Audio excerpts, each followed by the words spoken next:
I'll take some time. I'll read some of these missing logs with the time I have. Okay, how about taking a break in a private room? You've been working hard, Sam. Your porter grade ought to go through the roof if you keep this up. I wonder, though, how your BB's doing. Even if you're feeling fine, it might be a good idea to give the little guy a break from time to time. I don't know. Can't help but empathize with BBs, I guess. Maybe because I'd be one too if my last name began with a B, if you know what I mean. So yeah, head down to one of those underground facilities, private rooms, I mean, and take a load off. That's my advice. Your BB will thank you for it. Yeah, I'm sure. We got a bunch of these interviews that we have to read. Humanity's biggest problem? Logistics. War and famine have been inescapable parts of human life since the rise of our species, and while the fall of America hasn't changed this fundamental truth, it's fair to say that these issues aren't pressing concerns. Can you remember the last time you heard of a prepper dying of starvation? Much less someone in a not city. No one's fighting over water or oil or anything else, which isn't to say that people don't occasionally run out of supplies. But that's almost never because of a real shortage, it's usually a problem with logistics.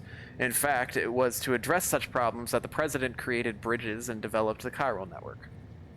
So yeah, no one's that desperate. Everybody's got enough for themselves, which is what's led to the real problem. It's all too easy for people to become isolated from one another and eventually forget that others even exist. People are free to live for themselves for the moment without a care for the future. The president understood this better than anyone, and I know just how much it pained her. Okay, bridge babies and the ancient Egyptian view of life and death. The Egyptians believed that we humans were composed of two elements, the Ha and the Ka, the body and the soul. Various texts expound upon their nature in detail, but perhaps it is simplest to conceive of them as follows. The soul is that which joins with the child in the womb and gives life to the body. It is also that which departs the body upon death. Ergo, the body is simply a vessel. Should the soul return to it, it will live again. This is precisely what is observed in near-death experiences. A soul separated, albeit briefly, from its body. The Egyptians believed death not to be an instantaneous change of state, but a process by which the soul moves from one realm to another. But this process itself has changed thanks to the death stranding. In the normal order of things, when death occurs, the soul vacates the body and passes into the seam. From there, it transitions to the beach and only then onto the world of the dead. But after the stranding, a soul that has already made its journey to the beach may attempt to return to its body in this world. It was hard to believe at first, but the process of necrosis provided proof of this phenomenon that was difficult to deny. This is why it is imperative that we burn the bodies of the dead. The body must be destroyed to sever the link with the soul. Only then will the soul be free to journey to the world beyond. Okay, starting to make a little bit of sense. Okay, chiral contamination. It's the result of prolonged exposure to chiral radiation, which is emitted by chiralium, a substance discovered at the same time as the beach. Prolonged exposure can significantly impact physical and mental health. The effects are not dissimilar from those observed in individuals exposed to extremely high levels of stress, levels which can be fatal, even. Such traumatic experiences can alter hormonal secretions, impair immune response, contribute to heart failure, and induce strokes. The most common symptom of chiral contamination is poor sleep quality due to vivid nightmares. If left unchecked, however, it can quickly progress a more advanced stage. It can quickly progress to a more advanced stage in which the aforementioned issues may be observed. The potential impact on an individual's mental health cannot be understated. The resulting hormonal imbalances frequently lead to heightened destructive impulses towards the self and others. Those dominated by such urges are named homodemons, the mad ones. In the case of some porters, such as mules, impaired memory and judgment has led them to develop an irrational obsession with their profession, hence the homogestalt moniker. Chiral contamination can be alleviated using similar methods to those used to alleviate stress, increasing oxytocin secretion through contact with other people, administering smart drugs, and so forth. In recent years, however, a hormone dubbed lycosin, known to mitigate the effects of chiral contamination while also restoring basic physical and mental acuity, has attracted a great deal of attention from the scientific community. Unlike oxytocin, lycosin cannot be administered externally. It is secreted within the body, but only in response to external stimuli. It is said to be the hormone principally responsible for the positive feelings that occur when one achieves a goal, enjoys success, receives praise or gratitude, or any form of like from a fellow human being. Okay.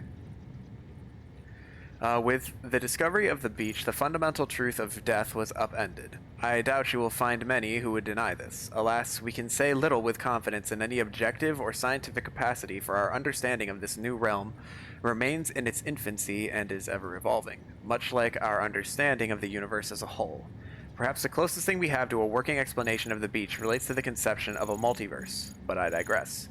The beach is arguably both a concept and a reality. A discrete beach is influenced by the minds of the associated individual and therefore linked to them irrevocably.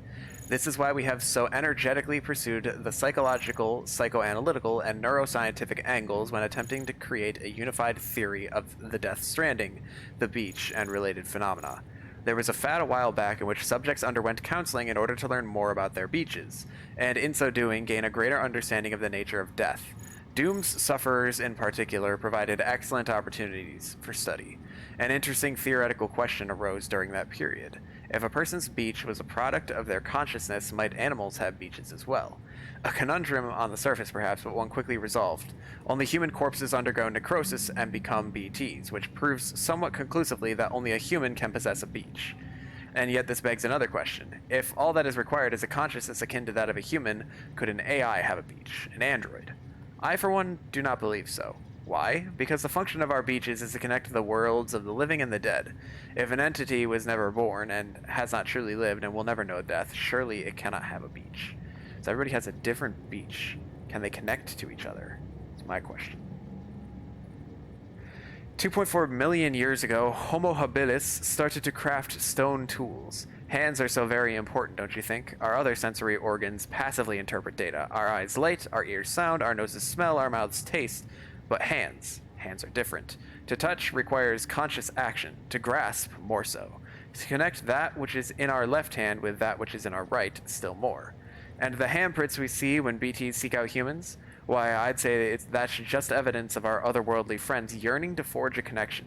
They're reaching out to us, attempting to bridge the gap between the realm of the dead and that of the living. I feel like that's a reach, my friend. So the core infrastructure is complete. The basic Cupid-ready chiral network setup is good to go. Now all we have to do is connect Central Knot City to Capital and prove that it actually works. Sadly, I won't be here to see it. I've been assigned to the expedition team's second group, so I'll be heading west with the others. But the people in charge here are the best of the best. They'll have the network operational inside of 3 years just as planned. I'm sure of it. And while they're seeing to that, we'll be visiting towns and whatnot across the country and putting the facilities in place for when things are finally up and running. Amelie and the others in the lead group will be forging the connections and laying the groundwork to make sure everything goes to plan. Afterwards, we'll just need to link it all up with operational Cupids, and that should be that. Heh. It's kind of like the Apollo missions back in the day. They used a 3-stage rocket to get to the moon, right? Well, we're using a 3-stage process to do something almost as revolutionary. Okay, Benjamin Hancock. It's been about a year now since we came here with the rear guard. The first folks through did us the favor of setting up the chiral relay and patching things up before we arrived, so we're doing all right. Not so sure about everyone else, though. Folks back home sound kinda freaked out. We don't know what's going on in Central or Capital, let alone how Amelie and the others who kept heading west are doing, but something doesn't feel right. What's more, a lot of the guys have developed some kind of agoraphobia. Like, the thought alone of going outside scares the shit out of them. See, the distro centers and the way stations around these parts here aren't like the ones back east. They're much more isolated, out in the middle of nowhere. Can't help but feel cut off from the world. And there's not a lot of staff on hand neither, which means you often have to do the work of 2 guys, which can make it that much lonelier too. And then you factor in the terrorism rumors. Deveining? Okay, what'd I miss? You didn't devein the shrimp, you had to throw everything away. Jeez. Gross. Gross. Time for some takeout. I'm sorry to hear it, though. Okay, where was I? Is it just me, or does it feel like there's more mules out there these days? Don't get me wrong, I know they're not out to get us, all they want is our cargo, right? Well, that doesn't change the fact that they're not making our work any easier, especially since a lot of these guys used to be first-rate porters and could run rings around us if they hadn't, you know. Still, for now, the network systems are up and running, and we're just holding out for the day when the second expedition comes through with a working Cupid. Till then, we'll keep things chugging along. That much we can do. For bridges and country, am I right? Alright. Let's go to the private room and then we'll take off.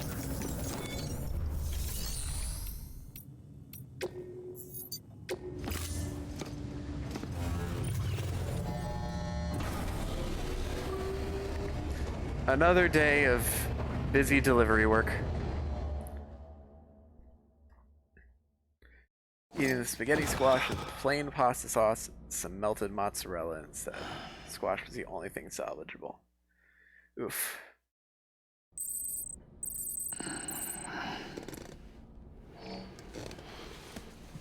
I have to get myself some dinner in a minute here too. Well, hopefully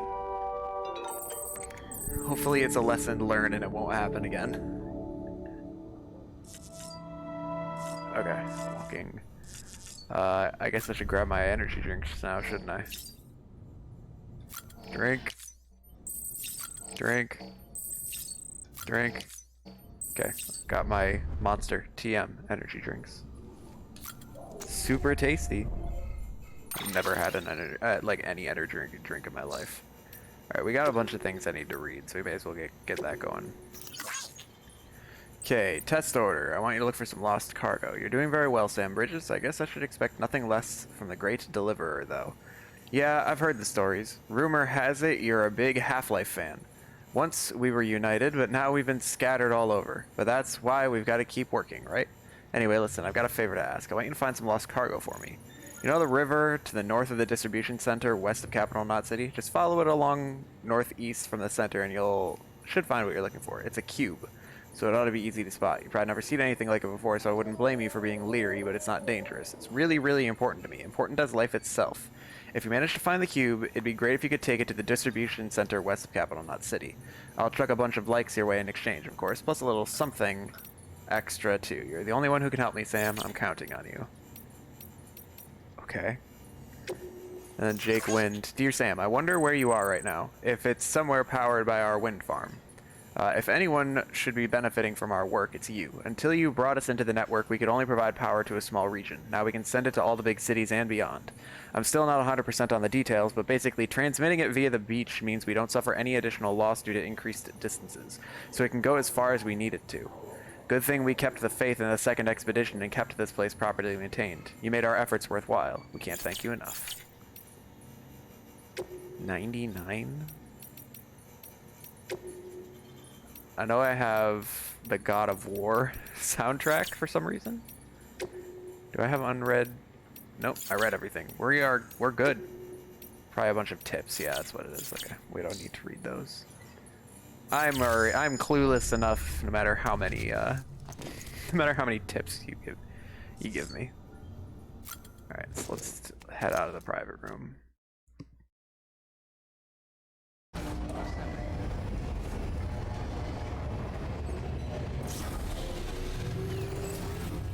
Beginning scan. Scanning bridges. Theo, I'm not playing. ID. Clear. All weapons will remain locked until departure. All clear. Welcome. Okay. I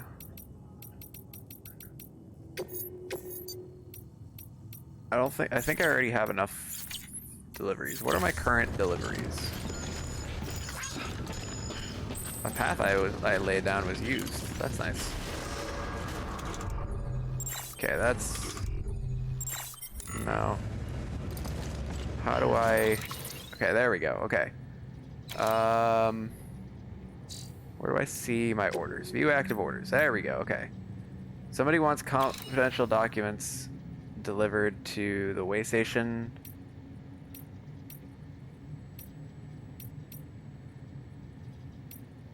And then these metals need to go to the Capital Knot City. Okay. Do I have a PCC? That's a question I want to ask. Also, once again, the mouse is being annoying. I'll keep trying to remember to move that. I want to fabricate a PCC.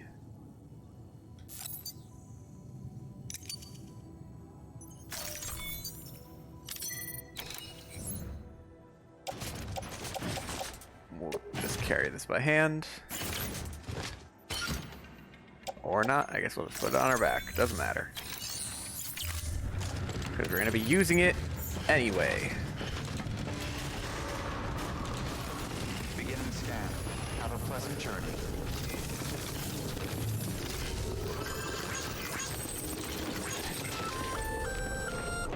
Hey, Sam.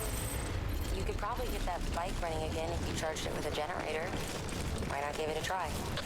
I am going to give it a try. That's why I got the PCC, although it looks like I had a bunch. Or I had a couple already. Alright, so we are going to equip the PCC. Charging a reverse trike. Okay. Select a PCC, select the generator. Generator. And now hold down and press. There we go. Generate.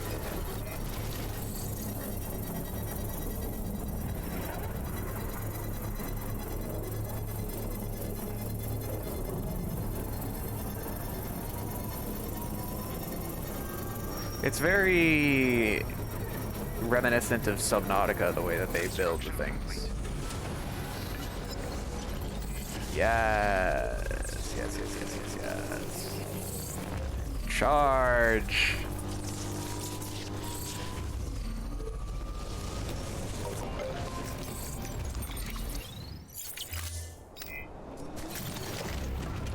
We got a bike, boys and girls. This game just got so much better.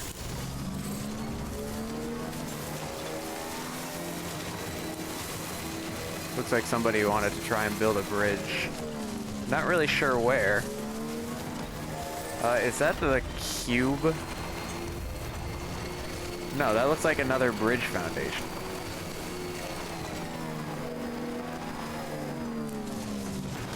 I'm definitely not. Stretch my legs. There we go. I'm not going back to the wind farm. I'm afraid not. I'm sorry, wrong. I held the button. Still getting used to this.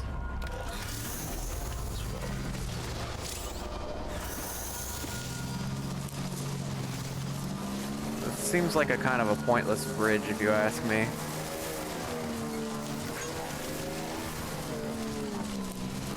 I guess it could work as like a,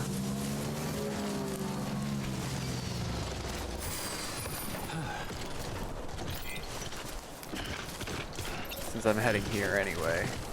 Oh no, that's to the distribution center. Never mind. I just left it. Sorry, I thought it was the way station. Use it. Alright, so he was saying something about follow the river north and east, and you will find...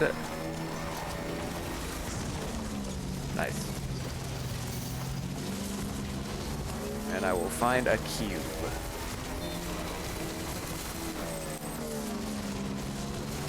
That's weird that the chiral network has this line here.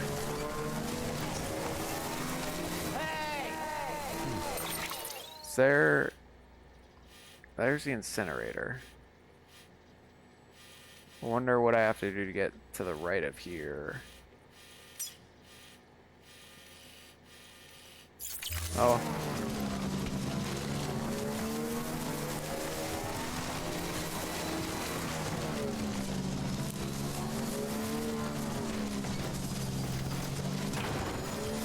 Whoop. I have ruined it. I've soiled it.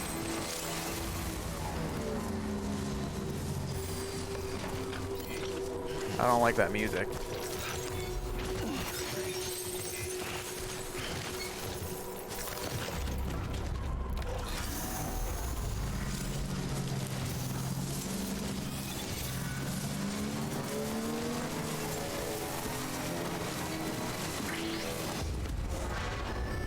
Ah, mules, okay. Well, let's see how the mules can handle my, me on a bike.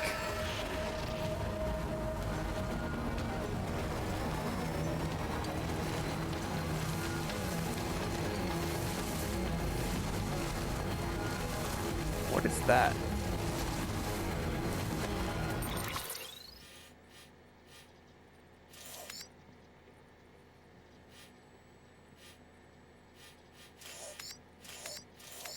Is that a mission I have? Mule Camp west of Capital, not City. Is that in order?